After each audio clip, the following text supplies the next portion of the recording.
বিচারিক প্রক্রিয়া মেনেই শেখ হাসিনাকে ফেরত চাওয়ার আশাবাদ বাংলাদেশের পররাষ্ট্র উপদেষ্টা তৌহিদ হোসেনের।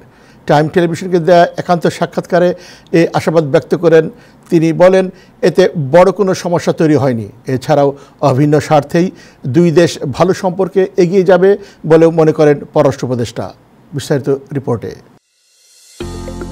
জাতিসংঘের সাধারণ অধিবেশনে প্রধান উপদেষ্টার সফরসঙ্গী হয়ে নিউ ইয়র্ক এসেছিলেন পররাষ্ট্র উপদেষ্টা তৌহিদ হোসেন।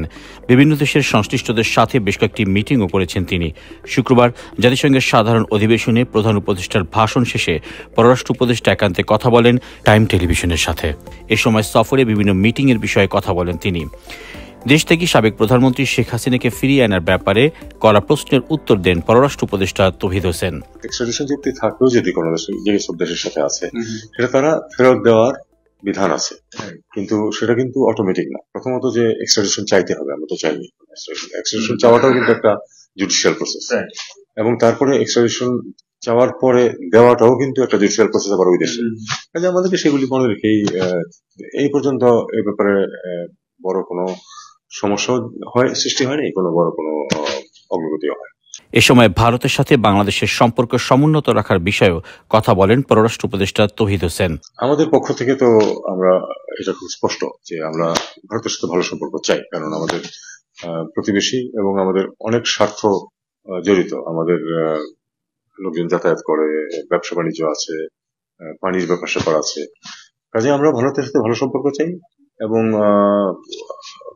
এই সাইডলাইন অফ ইউএনজিএ তে কিন্তু পররাষ্ট্রমন্ত্রীর সাথে আমার কথাবার্তা হয়েছে, এবং আমার মনে হয়েছে যে দুই পক্ষই নিজেদের স্বার্থেই ভালো সম্পর্কের দিকে আগাবে। আমি এ ব্যাপারে আশাবাদী হতে চাই।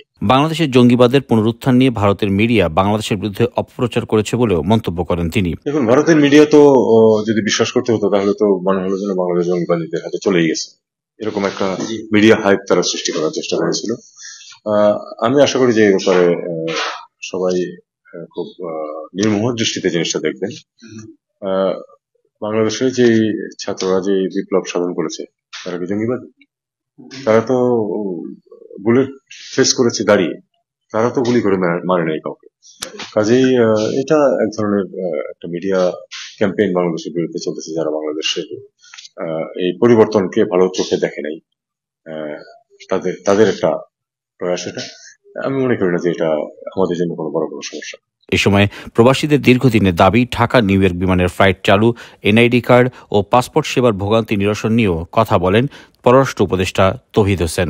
বিমানটা পুরোপুরি আমাদের হাতে না, এটা তো বুঝতে পারছেন। যেটা হলো যে এখানকার তারা অ্যাপ্রুভ করতেন, শুধু স্লটের প্রশ্ন কিন্তু না, স্লট ছাড়াও আছে যেটা আমাদের ওখানে যেন security and other arrangement international স্ট্যান্ডার্ডে, তাদের কাছে গ্রহণযোগ্য স্ট্যান্ডার্ডে গেছে না।